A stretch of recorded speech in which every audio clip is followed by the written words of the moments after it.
مجھ سے اور میری فیملی سے دور رہو، مجھے تم جیسی لڑکی سے شادی کرنے میں کوئی انٹرسٹ نہیں۔ بڑھان ساحل خان کے یہ الفاظ ورشا کا دل چیر رہے تھے۔ مجھ جیسی؟ آپ کہنا کیا چاہ رہے ہیں؟ مجھ جیسی لڑکی سے آپ کی کیا مراد ہے بڑھان؟ آخر کمی کیا ہے مجھ میں؟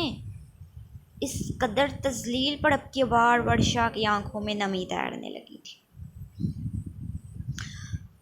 تم جیسی لڑکی سے مراد بے شرم، بدلحاظ اور بے باک لڑکی ہے، اور میں ایسی لڑکی کو ہرگز بھی اپنی زندگی میں شامل نہیں کرنا چاہتا۔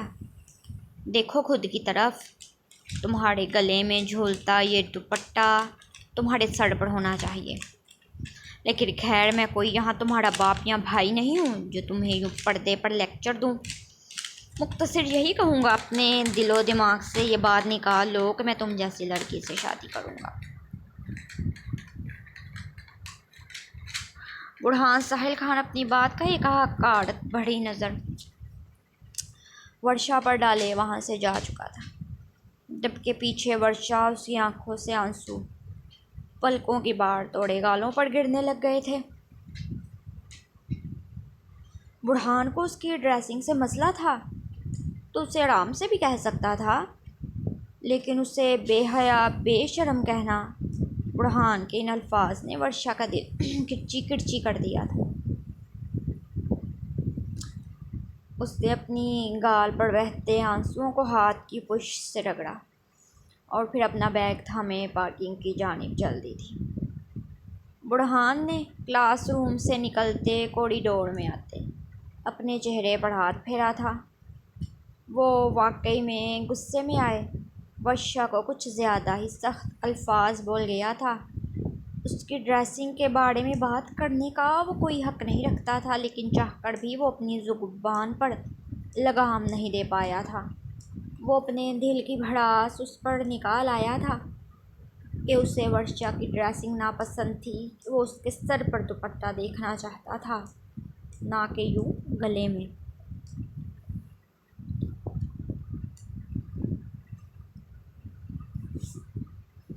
ورشا کہاں ہے؟ ابراہیم پاشا آفس سے آپ واپس آئے تو ورشا کو اپنے آس پاس موجود نہ پا کر ملازمہ سے اس بارے میں استفسار کیا تھا۔ وہ صاحب جی، وہ جب سے آئی ہیں اپنے کمرے میں بند ہیں، دوپہر کا کھانا بھی نہیں کھایا۔ بس یہ سننے کی دیر تھی کہ ابراہیم پاشا فوراً سے ورشا کے کمرے کی جانب بھاگنے کے انداز میں گئے تھے۔ وہ جانتے تھے کہ جب وہ اپسیٹ ہوتی تھی تو یوں ہی اپنا کھانا پینا چھوڑ دیتی تھی۔ ورشا میری جان، ابراہیم پاشا نے ورشا کے کمرے کا دروازہ کھولے بے قراری سے اسے پکارا تو وہ جو بیڈ پر اوندے منہ لیٹے تکیے میں چہرہ چھپائے رونے میں مصروف تھی، اپنے ڈیڈ کی آواز کو سنتے اوپر کو اٹھی اور پھر روتے ہوئے اپنے ڈیڈ کی جانب دیکھا تھا۔ وہیں ابراہیم پاشا ورشا کی آنکھوں میں آنسو دیکھ تڑپ گئے تھے اور تیز تیز قدم اٹھائے اس کے قریب پہنچے تھے۔ ورشا میری بیٹی، کیا بات ہے؟ تم کیوں رو رہی ہو؟ ابراہیم پاشا نے فکر مندی سے استفسار کیا تو ورشا کے رونے میں مزید اضافہ ہوا تھا۔ میں اچھی لڑکی نہیں ہوں ڈیڈ۔ کیا میں واقعی اچھی نہیں ہوں ڈیڈ؟ اس نے آج پھر سے مجھے دھتکار دیا۔ وہ مجھ سے کبھی شادی نہیں کرے گا ڈیڈ، وہ مجھ سے کبھی شادی نہیں کرے گا۔ ورشا اپنے ڈیڈ کے سینے سے لگے پھوٹ پھوٹ کر رو دی تھی اور اس کے رونے کے پیچھے کی وجہ جانتے ابراہیم پاشا نے کب سے اپنی آنکھوں کو میچ کر کھولا تھا۔ وہ جس درد سے اور کرب سے اپنی بچی کو بچانا چاہتے تھے وہ چاہ کر بھی نہیں بچا پائے تھے، یعنی کہ ان کا بڑھان کے باپ سے بات کرنا بھی فضول گیا تھا۔ بڑھان نے ایک بار پھر سے اس کی بیٹی کو دھتکار دیا تھا۔ ورشا میری جان، سنبھالو خود کو، میں نے اس کے ڈیڈ سے بات کی ہے۔ ورشا میری جان، سنبھالو خود کو، میں نے اس کے ڈیڈ سے بات کی ہے، وہ اسے سمجھا لیں گے۔ اور ادھر میری طرف دیکھو، تمہاری شادی صرف اور صرف بڑھان سے ہوگی، یہ تمہارے ڈیڈ کا وعدہ ہے۔ ابراہیم پاشا نے ورشا کے روتے سسکتے وجود کو تھامے اس کا چہرہ اپنے سامنے کیا اور پھر اس کی گالوں پر بہتے آنسوؤں کو صاف کرتے جذبات میں آئے اس سے وعدہ کر دیا تھا کہ وہ اس کی شادی صرف اور صرف برہان سے کروائیں گے۔ وہ بہت پتھر دل ہے ڈیڈ، وہ نہیں مانے گا۔ ورشا نے نفی میں سر ہلایا تھا۔ وہ مانے گا میری جان، وہ ضرور مانے گا۔ اس کی شادی صرف اور صرف تم سے ہوگی، بس اپنے ڈیڈ کی اس بات پر یقین رکھو۔ یہ آنسو صاف کرو، تم جانتی ہو نا کہ میں تمہاری آنکھوں میں آنسو برداشت نہیں کر سکتا۔ ابراہیم پاشا ورشا کو پیار سے پچکارتے اس کے آنسو صاف کر رہے تھے، جبکہ دل ہی دل میں پختہ ارادہ کر لیا تھا کہ بہت جلد انہیں اس معاملے کو نپٹانا تھا۔ جیسے بھی کر کے انہیں ہر حال میں ورشا کی شادی برہان سے کروانی تھی۔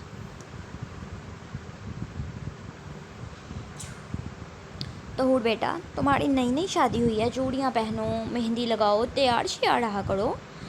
ملازمہ نے چائے کا ٹرے لائے، لاؤنج میں موجود ٹیبل پر رکھا تو طہور نے اسے جانے کا اشارہ کرتے اپنے اور ایزل کے لیے کپ میں چائے ڈالی تھی۔ جب ایزل نے طہور کے یوں سادہ سے لباس اور بنا میک اپ کے چہرے کو دیکھ اسے نرمی سے تیار رہنے کا کہا تھا، ازمیر کے دوست اسے کال کیا بار بار تنگ کر رہے تھے کہ جب سے اس کی شادی ہوئی ہے وہ حویلی میں ہی بند ہو کر رہ گیا ہے، اس لیے ازمیر یونہی سے آئی کچھ دیر ان سے ملنے گیا تھا اور طہور وہ ایزل کے پاس بیٹھی تھی۔ ایزل آنٹی، وہ میں ایسے ہی ٹھیک ہوں۔ طہور بھی اپنا چائے کا کپ تھامے ایزل کے قریب بیٹھ چکی تھی۔ طہور بیٹا، تمہیں تیار ہو کر رہنا چاہیے، ایسا کرو اپنی چائے پیے، تم اچھا سا تیار ہو جاؤ، میں تب تک ڈنر کی تیاری کرواتی ہوں۔ ایزل نے پھر سے اپنی بات پر اصرار کیا تھا کہ اسے سج دھج کر نئی نویلی دلہن کی طرح رہنا چاہیے تھا۔ آنٹی، میں بھی آپ کے ساتھ مدد کرواؤں؟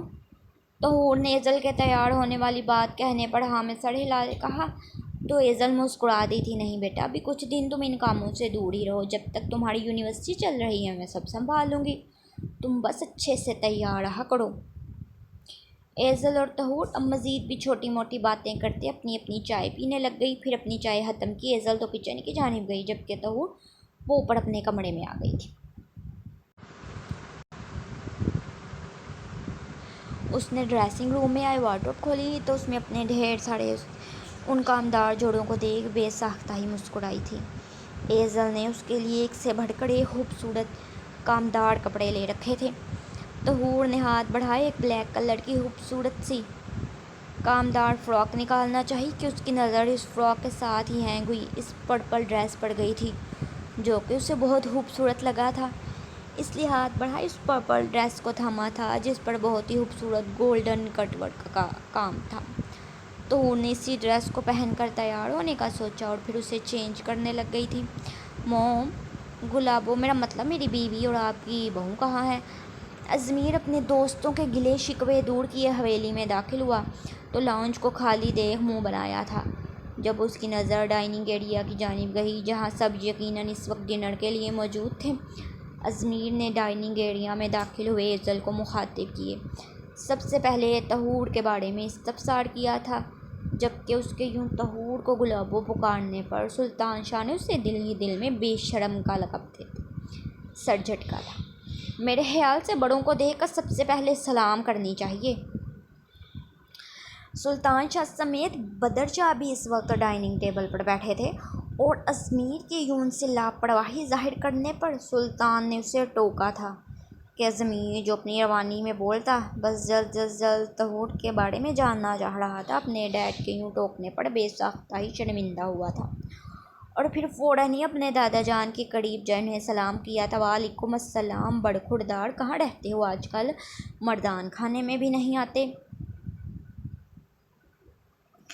بدر شاہ نے اس کے کندھے پر تھپکی دیے کہا تو ازمیر مسکرا دیا تھا۔ دادا جان سمجھا کریں، میری نئی شادی ہوئی ہے تو بس میں اپنی بیوی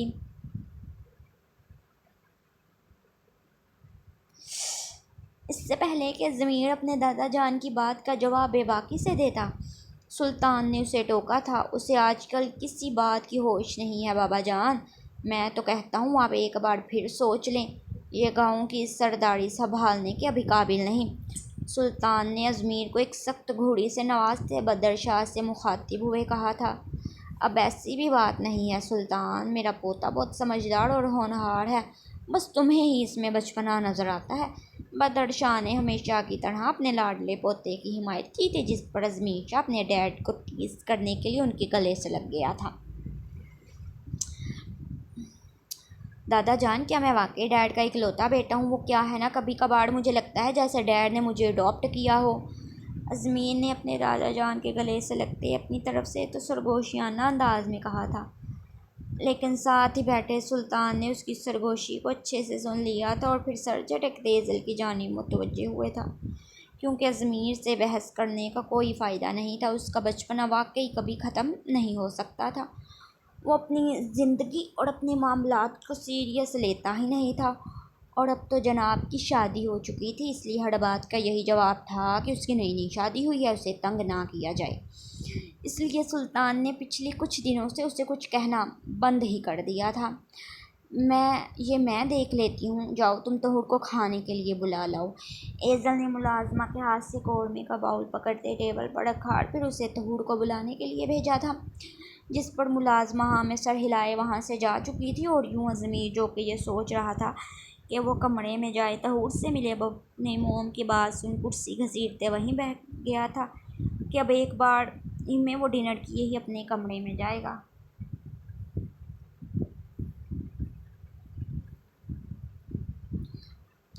موم، وہ ازمیر جو کہ اپنی موم کو مخاطب کر رہا تھا، جیسے ہی اس کی نظر ڈائننگ ایریا میں داخل ہوتی طہور پڑ گئی تو جیسے وہ پلک جھپکنا ہی بھول گیا تھا۔ زبان سے الفاظ نکلنے سے انکاری ہو گئے تھے اور وہ اسٹل ہوئے طہور کو سر تا پیر دیکھنے لگ گیا تھا۔ ڈارک پرپٹ کلر کے خوبصورت سے کامدار سوٹ کے ساتھ اسٹائلش ٹراؤزر پہنے، جس پر قمیض کے ساتھ کا ہی کام تھا، سر پر ہم رنگ دوپٹہ سلیقے سے اوڑھے، آنکھوں میں لگا کاجل، لبوں پر لپسٹک اور ہاتھوں میں بھر بھر کر چوڑیاں۔ وہ طہور کے اس روپ کو دیکھنے کے بعد جیسے کتنی ہی دیر کچھ بولنے کے قابل نہیں رہا تھا، تو دوسری طرف طہور وہ قدرے کنفیوز ہوئے ڈائننگ ٹیبل پر آ کر ازمیر کے ساتھ والی کرسی پر بیٹھ گئی تھی۔ ماشاء اللہ، میری بیٹی تو بہت پیاری لگ رہی ہے۔ ایزل نے طہور کے سجے سنورے روپ کو دیکھ بے ساختہ اس کی نظر اتاری۔ اسے یہ دیکھ کر خوشی ہوئی تھی کہ طہور نے اس کی بات کو مانتے یہ تیاری کی تھی۔ ازمیر، ایسے دیکھنا بند کریں۔ ایزل کی بات پر مسکراتے طہور کی نظر جیسے ہی ازمیر کی جانب گئی تو اسے یوں اپنا منہ کھولے بنا پلکے جھپکائے خود کی طرف دیکھتا پا کر وہ مزید کنفیوز ہوئی تھی، اور پھر دھیمی آواز میں اسے نارمل ہونے کو کہا تھا کہ اس کا یہ ری ایکشن ڈائننگ ٹیبل پر بیٹھے سب دیکھ رہے تھے اور طہور سے بے تحاشا شرم محسوس ہو رہی تھی۔ طہور کے لپسٹک سے سجے ہلتے لبوں کو دیکھ ازمیر کو اپنے حلق میں کانٹے چبھتے ہوئے محسوس ہوئے تھے۔ وہ پچھلے 3 سے 4 گھنٹے میں اس سے دور رہ کتنا بے چین ہو رہا تھا، یہ صرف وہی جانتا تھا، اور اب اس کا سجا سنورا روپ دیکھنے کے بعد وہ اسے باہوں میں بھرنے کے لیے مزید بے چین ہو گیا تھا۔ میں تو تمہاری سادگی پر ہی مر مٹا تھا گلابو، لیکن آج تمہارا یہ روپ دیکھ ایک بار پھر سے ازمیر شاہ تم پر اپنا دل ہار بیٹھا ہے۔ ازمیر نے سب کی موجودگی میں بڑے ضبط سے خود کو کوئی گستاخی کرنے سے روکتے طہور کے کان کے قریب جھکتے سرگوشی کی تھی۔ طہور ازمیر کی سرگوشی پر بے ساختہ ہی یہاں وہاں نظریں گھمانے لگ گئی تھی کہ وہ خود تو بے شرم تھا ہی، یوں سرِ عام اپنی بے باکیاں دکھاتے اسے بھی سب کی نظروں میں بے باک ثابت کرنا چاہ رہا تھا۔ طہور فوراً سے ہی اپنی پلیٹ میں قورمہ ڈالنے لگ گئی تاکہ ازمیر کی بے باک نظروں سے اپنا دھیان بھٹکا سکے۔ مجھے بھوک لگ رہی ہے گلابو۔ ازمیر سلطان شاہ کی آواز میں ایک عجیب سا ہی نشہ جھلکنے لگا تھا، جس سے محسوس کیے طہور کے ہاتھ بے ساختہ ہی کپ کپانے لگے تھے۔ میرا مطلب ہے کہ مجھے بھی سرو کر دو گلابو، مجھے بھوک لگ رہی ہے، باقی تمہیں تو میں کمرے میں جا کر کھاؤں گا فرصت سے۔ ازمیر کی پہلی بات سن جہاں طہور پرسکون ہوئی تھی، وہیں اس کی دوسری معنی خیزی بات پر اس نے سر پٹاتے اپنی نظریں اٹھائے سب کی جانب دیکھا۔ وہ سب اپنی اپنی پلیٹ پر جھکے ہوئے تھے۔ ازمیر، چپ کر کے کھانا کھائیں۔ ہاں تو وہی تو کہہ رہا ہوں گلابو، مجھے بھی سرو کر دو، ازمیر نے کہا تو طہور اب قدرے کنفیوز ہوئے اس کی پلیٹ میں بھی کھانا نکالنے لگ گئی تھی۔ کچھ ہی دیر میں سلطان شاہ اور بدر شاہ کھانا ختم کیے مردان خانے میں بیٹھنے جا چکے تھے جبکہ ایزل وہ ملازمہ کو برتن سمیٹنے کا کہتے اٹھ کر اپنے کمرے کی جانب چل دی تھی۔ چلو گلابو ہم بھی اپنے کمرے میں چلیں، ضمیر نے توڑ کو بے باکی سے دیکھتے معنی خیزی سے کہا۔ تو تم نے نفی میں سر ہلایا تھا۔ وہ آپ جائیں، مجھے ابھی کام ہے۔ طہور اپنی نشست سے اٹھے، اب ڈائننگ ٹیبل پر رکھی پلیٹس کو اکٹھا کرنے لگ گئی کہ ضمیر سلطان شاہ طہور کی گھبراہٹ کو اچھے سے محسوس کر رہا تھا اور محظوظ بھی ہو رہا تھا۔ اچھا ٹھیک ہے، تم اپنا کام ختم کر لو گلابو، میں تمہیں لے کر ہی کمرے میں جاؤں گا۔ ڈھٹائی میں ضمیر سلطان شاہ سے بھلا کون جیت سکتا تھا؟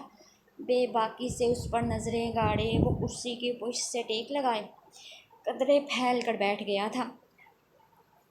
خود کو مصروف دکھانے کی کوشش بیکار ہے گلابو، جلد یا بدیر تمہیں آنا تو میری باہوں میں ہی ہے۔ ابھی 2 منٹ ہی گزرے تھے کہ ضمیر کی اس بے باک بات نے طہور کی رہی صحیح ہمت بھی ختم کر دی تھی۔ اس نے روحان سے ہوئے مڑ کر ضمیر کو دیکھا تھا۔ ایسے مت دیکھو گلابو، میں جو سوچ چکا ہوں میں کر کے رہوں گا، خیر دیر کیے تم اپنا ہی نقصان کر رہی ہو۔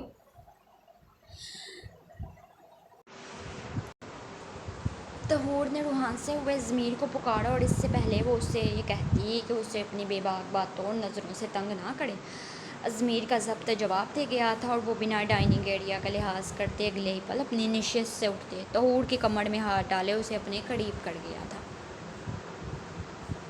میرے لیے ان خوبصورت ہاتھوں سے کافی بنا کر جلدی روم میں آنا گلابو، ورنہ میری بے شرمی سے تم اچھے سے واقف ہو، بنا وقت اور جگہ کا لحاظ کیے تمہیں اپنے کندھوں پر اٹھا کر کمرے میں لے جاؤں گا۔ ضمیر نے اپنی شہادت کی انگلی بڑھائے طہور کے نچلے لب پر پھیر دی۔ محمود گمبھیر لہجے میں اسے بہت کچھ باور کروا دیا تھا اور پھر طہور کو یوں ہی شرم سے سرخ ہوتا چھوڑ وہ سیٹی کی دھن بجاتے بہت ہی خوشگوار موڈ میں سیڑھیاں پھلانگتے اوپر اپنے کمرے کی جانب چل دیا تھا، جبکہ پیچھے وہ گہرے گہرے سانس بھرے یہاں وہاں نظریں گھمانے لگی کہ کسی نے ضمیر کی اس بے شرمی کو دیکھا تو نہیں، اور پھر کسی کو وہاں موجود نہ پا کر وہ ضمیر کے کہے کے مطابق اس کے لیے کافی بنانے کچن کی جانب گئی۔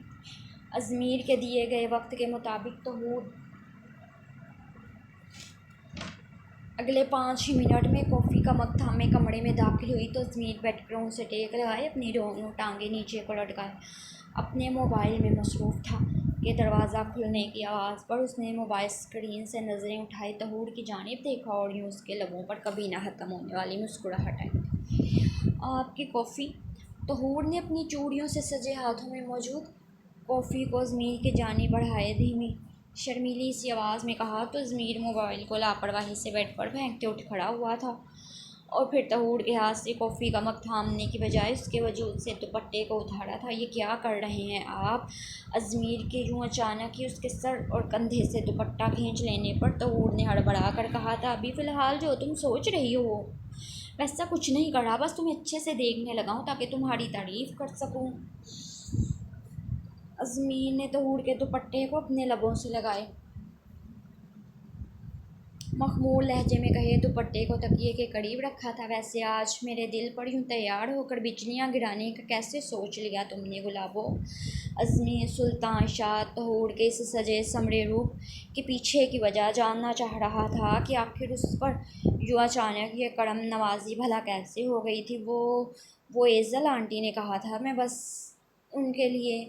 طہور کی بات درمیان میں ہی رہ گئی تھی کہ ضمیر نے اپنے قدم اس کی جانب بڑھانے شروع کیے تھے۔ وہ سر پٹا کر اپنے قدم پیچھے کی جانب لے رہی تھی۔ ضمیر طہور کی کمزور سی مزاحمت پر معنی خیزی سے مسکرایا تھا۔ اچھا تو یہ کرم نوازی مجھ پر نہیں بلکہ میری موم پر کی گئی ہے؟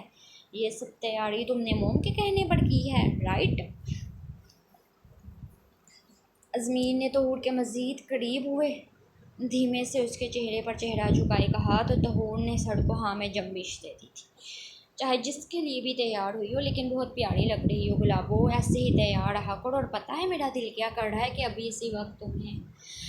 ضمیر کے یوں معنی خیزی سے اپنی بات کو ادھوری چھوڑ دینے پر طہور کے چہرے پر شرم و حیا کی لالی بکھری تھی جسے دیکھ کر ضمیر محظوظ ہوا تھا۔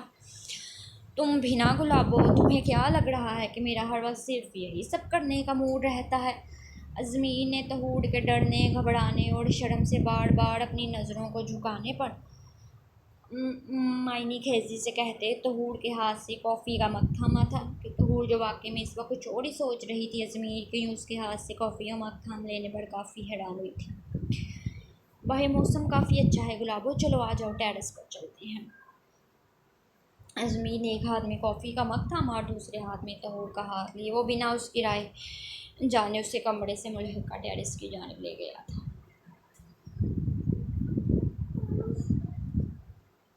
وہ میرا دوپٹہ، طہور نے جیسے ہی اس بات پر غور کیا کہ وہ اس وقت دوپٹے کے بغیر تھی، اس نے فوراً ہی ازمیر کے ہاتھ سے اپنا ہاتھ نکالنا چاہا کہ وہ واپس مڑ کر اپنا دوپٹہ خود پر اور لے کے ازمیر نے اسے ٹوک دیا تھا۔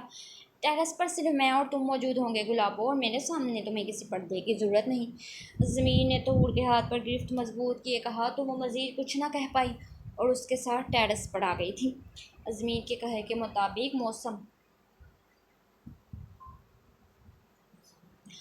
موسم کافی خوشگوار تھا، ٹھنڈی ہوا چل رہی تھی جس سے محسوس کیے طہور کے لب بے ساختہ ہی مسکرائے تھے، ہاں لیکن ازمیر کی موجودگی کا احساس کرتے وہ جلدی اپنی مسکراہٹ چھپا گئی تھی۔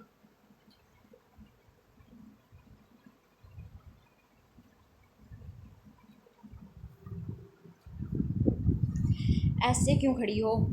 چلو آ جاؤ۔ ازمیر طہور کا ہاتھ تھامے اسے ریلنگ کے قریب لایا کہ طہور آسمان پر پھیلے بادلوں کی جانب دیکھنے لگ گئی اور ازمیر وہ اس کے خوبصورت سے چہرے کو دیکھتے اب مسکراتا ہوا اس کی پشت پر کھڑا ہو، دائیں بائیں جانب اپنے ہاتھ گزارے اسے اپنے ہثاڑ میں لیے کافی کا مگ اپنے لبوں تک لے جاتے رکھا۔ تم اپنے لیے کافی نہیں لائی گلابو؟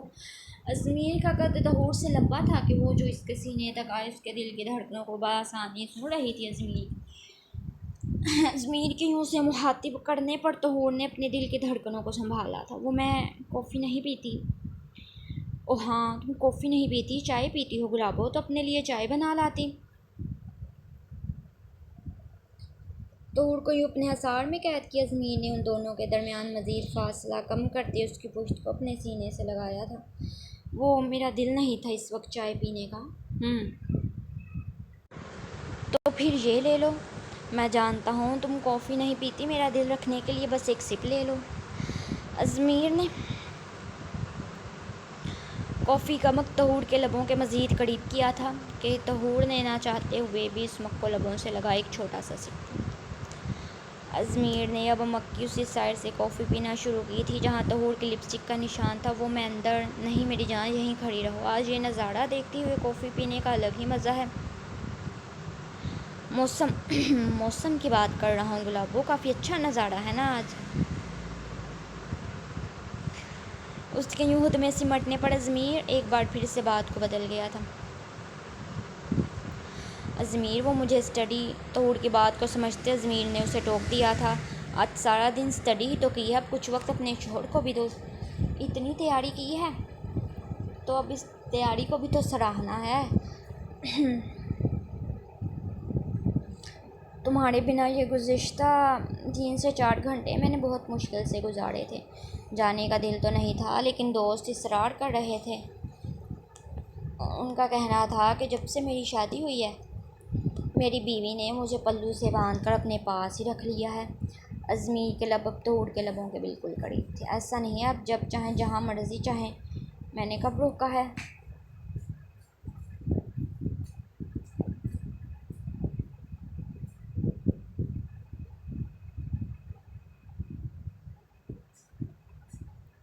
اچھا ٹھیک ہے، چلو آؤ اندر چلیں۔ ازمیر نے طہور کو محبت پاش نظروں سے دیکھتے کہا تو وہ فوراً ہی اندر کی جانب چل دی تھی۔ ازمیر بھی اپنے بالوں میں ہاتھ پھیرتا مسکراتا اس کے پیچھے ہی کمرے میں داخل ہوا اور بالکنی کا دروازہ بند کیے آگے پردے کیے تھے۔ اس کا راستہ روک گیا تھا۔ میں نے صرف اندر آنے کی اجازت دی تھی گلابو، چینج کرنے کی نہیں۔ وہ طہور کو اپنی باہوں میں بھر گیا تھا۔